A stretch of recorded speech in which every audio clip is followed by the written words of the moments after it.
¿Qué tal, damas y caballeros del canal? Como pueden ver, siguiendo con la temática, con la dinámica de pruebas de grabación y narración, esta es la prueba número 4, en la cual pueden observar que ya no estoy utilizando ningún filtro. En esta parte continuaré con la narración del Silmarillion por la parte del Kenta Silmarillion, específicamente hablando de los primeros días. Y nada más, vamos a ver qué tal queda esta prueba. Vamos a ello. Kenta Silmarillion. La historia de los Silmarils. 1. Del principio de los días. Se dice entre los sabios que la primera guerra estalló antes de que Arda estuviera del todo acabada, y antes de que nada creciera o anduviera sobre la tierra.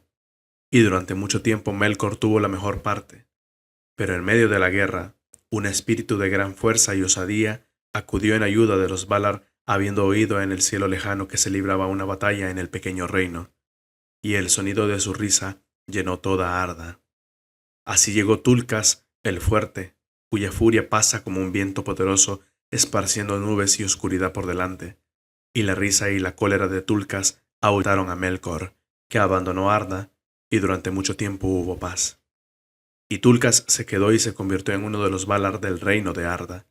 Pero Melkor meditaba en las tinieblas exteriores y desde entonces odió para siempre a Tulkas. En ese entonces los Valar trajeron orden a los mares y las tierras y las montañas, y Yavanna plantó por fin las semillas que tenía preparadas tiempo atrás. Y desde entonces, cuando los fuegos fueron sometidos o sepultados bajo las colinas primigenias, hubo necesidad de luz, y Aule, por ruego de Yavanna, construyó 2 lámparas poderosas para iluminar la tierra media que él había puesto entre los mares circundantes. Entonces Barda llenó las lámparas y Manwë las consagró, y los Valar las colocaron sobre altos pilares, más altos que cualquiera de las montañas de días posteriores. Levantaron una de las lámparas cerca del norte de la Tierra Media y le dieron el nombre de Ilúin, y la otra la levantaron en el sur y le dieron el nombre de Ormal, y la luz de las lámparas de los Valar fluyó sobre la tierra, de manera que todo quedó iluminado como si estuviera en un día inmutable. Entonces las semillas que Yavanna había sembrado empezaron a brotar y a germinar con prontitud, y apareció una multitud de cosas que crecían, grandes y pequeñas, musgos y hierbas y grandes helechos, y árboles con copas coronadas de nubes, como montañas vivientes, pero con los pies envueltos en un crepúsculo verde. Y acudieron bestias y moraron en las llanuras herbosas, o en los ríos y los lagos, o se internaron en las sombras de los bosques. Y sin embargo aún no había florecido ninguna flor, no había cantado ningún pájaro, porque estas cosas aguardaban aún en el seno de Yavanna a que les llegara el momento. Pero había gran riqueza en lo que ella concibiera, y en ningún sitio más abundante que en las partes centrales del mundo, donde las luces de ambas lámparas se encontraban y se mezclaban. Y allí, en la isla de Almaren, en el gran lago, tuvieron su primera morada los Valar, cuando todas las cosas eran jóvenes y el verde reciente maravillaba aún a los hacedores, y durante mucho tiempo se sintieron complacidos. Sucedió entonces que mientras los Valar descansaban de sus trabajos y contemplaban el crecimiento y el desarrollo de las cosas que habían concebido e iniciado, Manwë ordenó que hubiese una gran fiesta, y los Valar y todas sus huestes acudieron a la llamada. Pero Aule y Tulkas se sentían cansados, pues la habilidad de uno y la fuerza del otro habían estado sin cesar al servicio de todos mientras trabajaban, y Melkor conocía todo lo que se había hecho, ya que aún entonces tenía amigos y espías secretos entre los Maiar, a quienes había convertido a su propia causa, y lejos, en la oscuridad, lo consumía el odio, pues tenía celos de la obra de sus pares, a quienes deseaba someter. Por tanto convocó a los espíritus de los palacios de Ea, que él había pervertido para que le sirvieran, y se creyó fuerte. Y viendo que le negaba la hora, volvió a acercarse a Arda, y la contempló, y ante la belleza de la tierra en primavera sintió todavía más odio.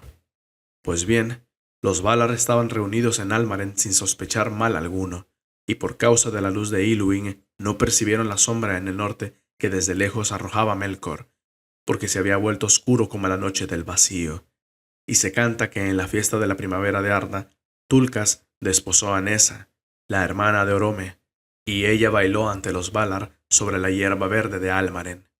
Luego Tulcas se echó a dormir, pues estaba cansado y satisfecho, y Melkor creyó que la ocasión le era propicia, y pasó con su ejército sobre los muros de la noche y llegó a la Tierra Media, lejos, al norte, y los Valar no lo advirtieron. Entonces Melkor empezó a acabar, y construyó una vasta fortaleza muy hondo bajo la tierra, por debajo de las montañas oscuras donde los rayos de Iluin eran fríos y débiles. Esa ciudadela recibió el nombre de Utumno, y aunque los Valar aún no sabían nada de ella, la maldad de Melkor y el daño de su odio brotaron desde allí alrededor y marchitaron la primavera de Arda. Las criaturas verdes se enfermaron y se corrompieron, las malezas y el cieno estrangularon los ríos, los helechos, rancios y ponzoñosos, se convirtieron en sitios donde pululaban las moscas, y los bosques se hicieron peligrosos y oscuros, moradas del miedo, y las bestias se transformaron en monstruos de cuerno y marfil, y teñieron la tierra con sangre.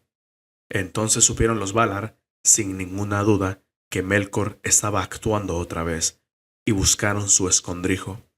Pero Melkor, confiado en la fuerza de Utumno y en el poderío de sus sirvientes, acudió de repente a la lucha, y asestó el primer golpe, antes de que los Valar estuvieran preparados, y atacó las luces de Iluin y Ormal, derribó los pilares y quebró las lámparas. En el derrumbe de los poderosos pilares, las tierras se abrieron y los mares se levantaron en tumulto, y cuando las lámparas se derramaron unas llamas destructoras, avanzaron por la tierra. Y la forma de Arda y la simetría de las aguas y tierras quedaron entonces dañadas, de modo que los primeros proyectos de los Valar nunca fueron restaurados. En la confusión y la oscuridad, Melkor huyó, aunque tuvo miedo, pues por encima del bramido de los mares oyó la voz de Manwë como un viento huracanado, y la tierra temblaba bajo los pies de Tulcas. Pero llegó a Utumno antes de que Tulcas pudiera alcanzarlo, y allí se quedó escondido.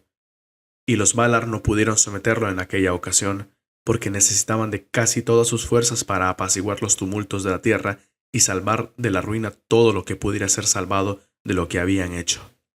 Y después temieron desgarrar otra vez la tierra en tanto no supieran dónde moraban los hijos de Ilúvatar, que aún habrían de venir en un tiempo que a los Valar les estaba oculto. Así llegó a su fin la primavera de Arda. La morada de los Valar en Almaren quedó por completo destruida, y no tuvieron sitio donde vivir sobre la faz de la tierra.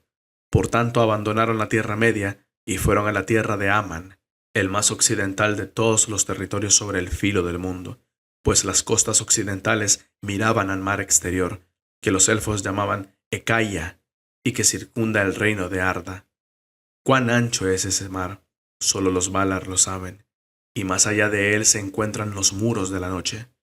Pero las costas orientales de Aman eran el extremo de Belegaer, el gran mar del occidente, y como Melkor había vuelto a la Tierra Media y aún no podían someterlo, los Valar fortificaron sus propias moradas, y en las costas del mar levantaron las Pelori, las montañas de Aman, las más altas de la tierra.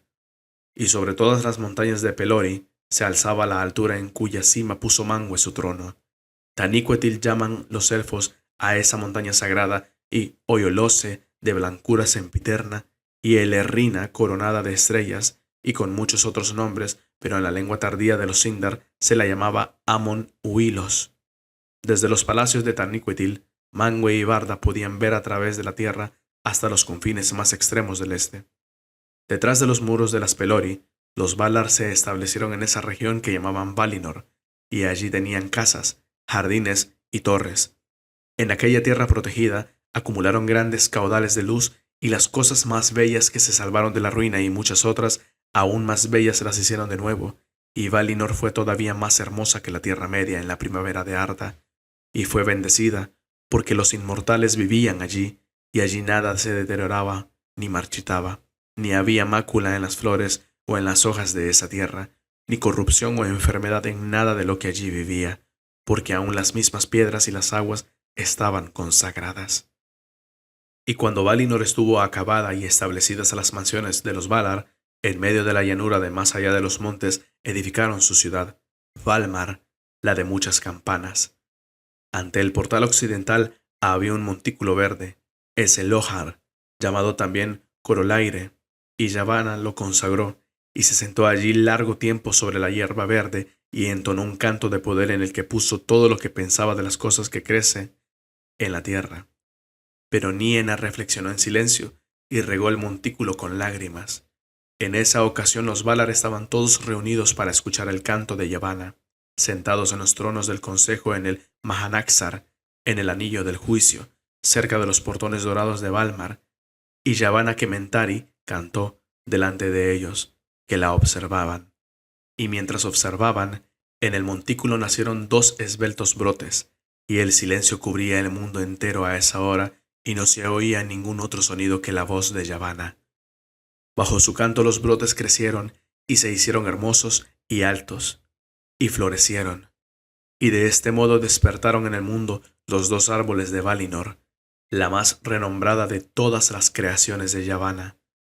En torno al destino de estos árboles se entretejen todos los relatos de los días antiguos. Uno de ellos tenía hojas de color verde oscuro que por debajo eran como plata resplandeciente, y de cada una de las innumerables flores caía un rocío continuo de luz plateada, y la tierra de abajo se moteaba con la sombra de las hojas temblorosas.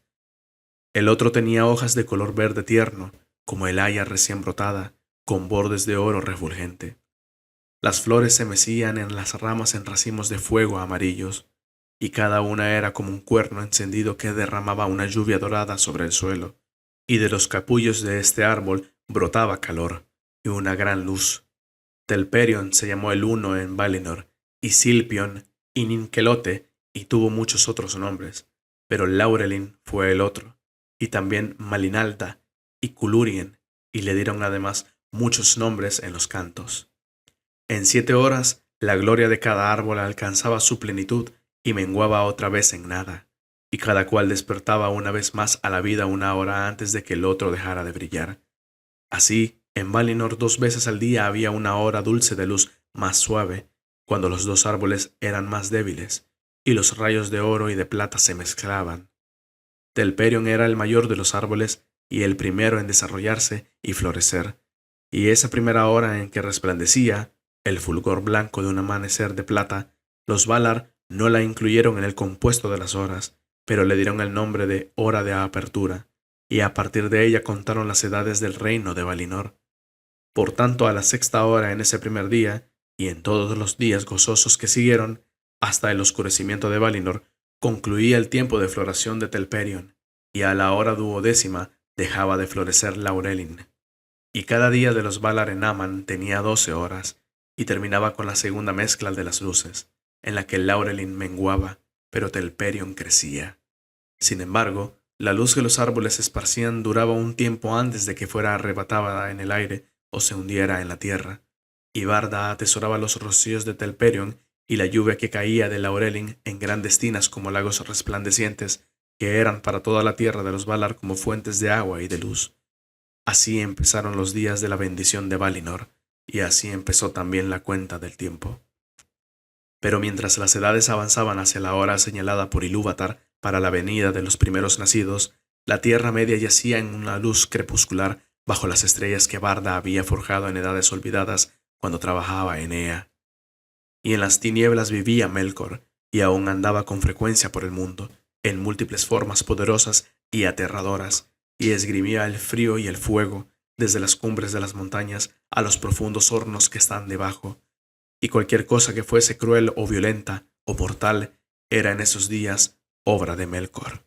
Pocas veces venían los Valar por encima de las montañas a la Tierra Media, dejando atrás la belleza y la beatitud de Valinor, pero cuidaban y amaban los territorios de más allá de las Pelori, y en medio del reino bendecido se levantaban las mansiones de Aule, y allí trabajó el largo tiempo. Porque en la hechura de todas las cosas de esa tierra, Aule tuvo parte principal e hizo allí muchas obras hermosas y esbeltas, tanto abiertamente como en secreto. De él provienen la ciencia y el conocimiento de todas las cosas terrestres, sea la ciencia de los que no hacen, pero intentan comprender lo que es, o la ciencia de los artesanos.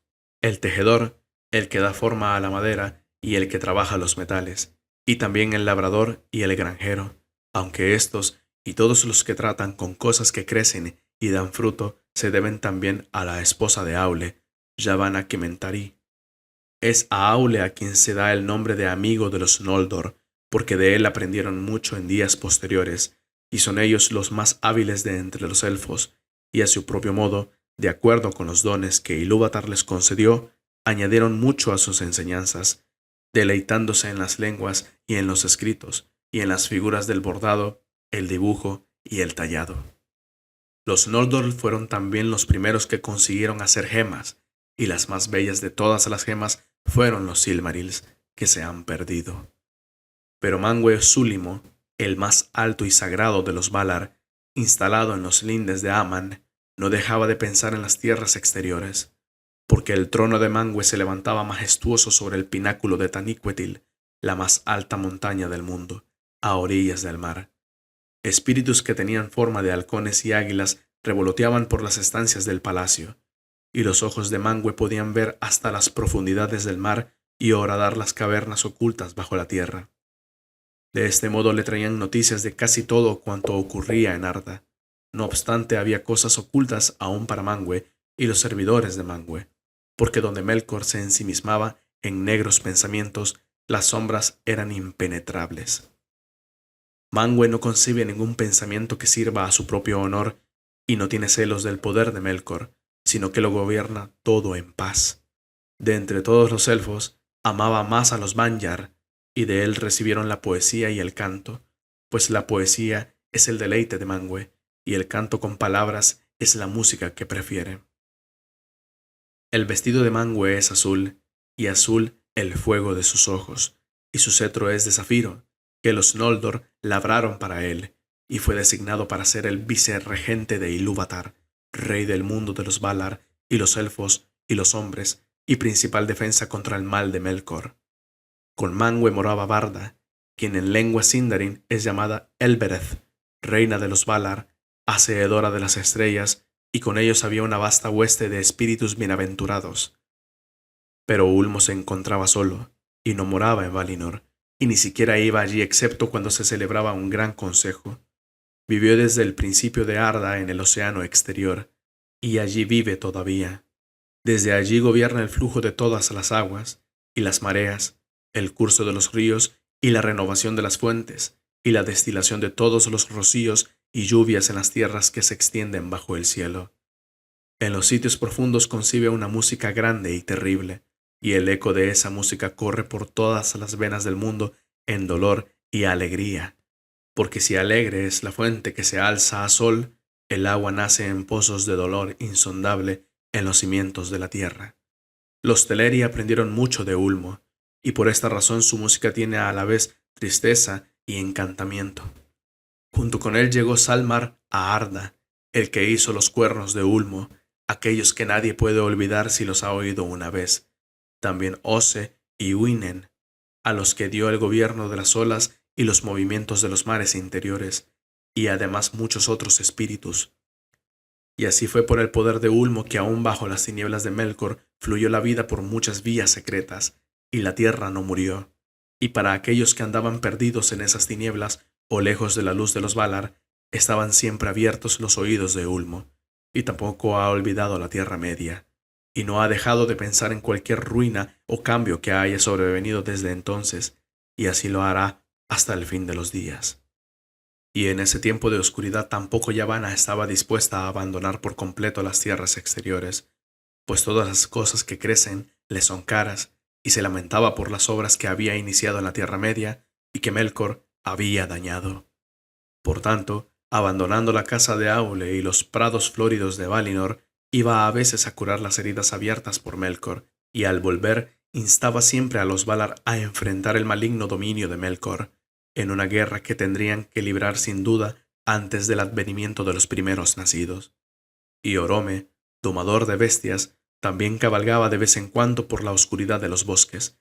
Llegaba como poderoso cazador, con el arco y las flechas, persiguiendo a muerte a los monstruos y criaturas salvajes del reino de Melkor, y su caballo blanco, Nahar, brillaba como plata en las sombras.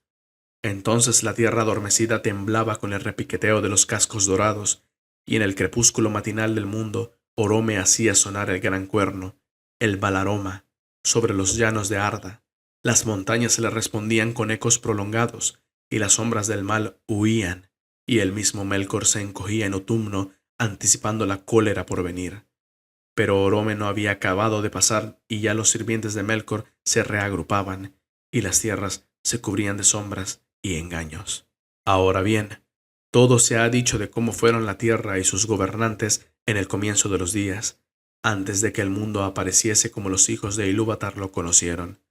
Porque los elfos y los hombres son hijos de Ilúvatar, y como no habían entendido enteramente ese tema por el que los hijos entraron en la música, ninguno de los Ainur se atrevió a agregarle nada. Por esa razón los Valar son mayores y los cabecillas de ese linaje antes que sus amos, y si en el trato con los elfos y los hombres, los Ainur han intentado forzarlos en alguna ocasión, cuando ellos no tenían guía, rara vez ha resultado nada bueno, por buena que fuera la intención.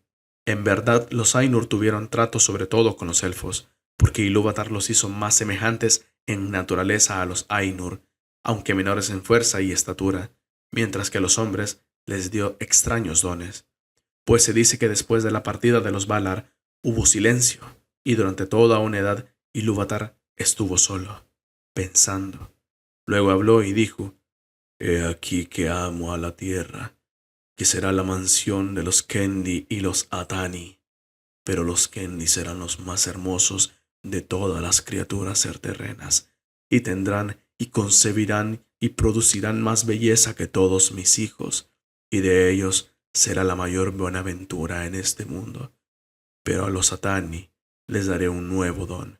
Por tanto, quiso que los corazones de los hombres buscaran siempre más allá y no encontraran reposo en el mundo, pero tendrían en cambio el poder de modelar sus propias vidas, entre las fuerzas y los azares mundanos, más allá de la música de los Ainur, que es como el destino para toda otra criatura, y por obra de los hombres todo habría de completarse, en forma y acto, hasta en lo último y lo más pequeño.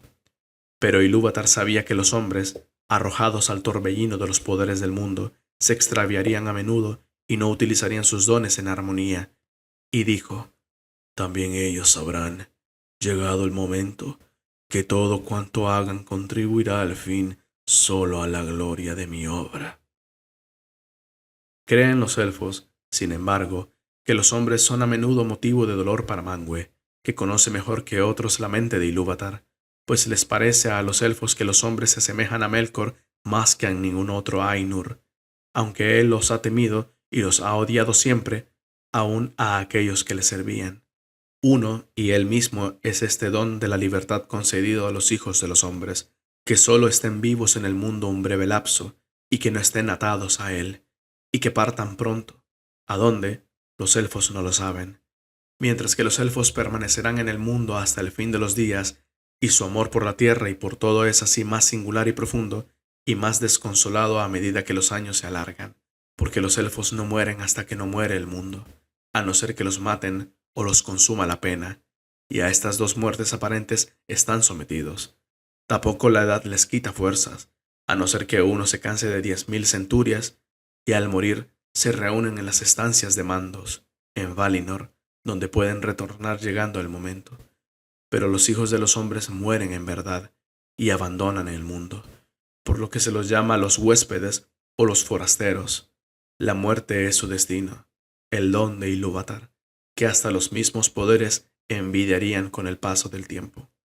Pero Melkor ha arrojado su sombra sobre ella, y la ha confundido con las tinieblas, y ha hecho brotar el mal del bien, y el miedo de la esperanza.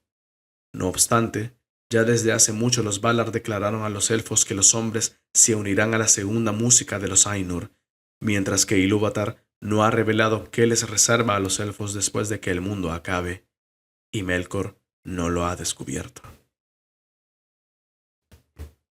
Ya, eso fue todo. No, bueno, esas fueron las 4 pruebas de narración y grabación. Espero que les haya gustado cada uno de los 4 capítulos. Ya después de este video, los siguientes videos narrando audiolibros volverán a ser los de la normalidad. Y nada, espero tener y contar con el apoyo de ustedes. Espero que puedan disfrutar cada uno de estos capítulos como lo han hecho con los anteriores. Y es más, que sea mejor el disfrute, mejor el goce. Y si tienen algún consejo o alguna recomendación que puedo hacer para mejorar con todas estas locuciones y grabaciones, para hacer de toda esta experiencia más disfrutable, pueden dejarlo en el espacio de los comentarios, que estaré leyéndolos y respondiendo a sus preguntas si las hay. Y no me queda más que desearles un hermoso día. Nos vemos en el siguiente video a todos ustedes. Yo soy Kane y este fue un video más en el Búho Juramentado. Adiós.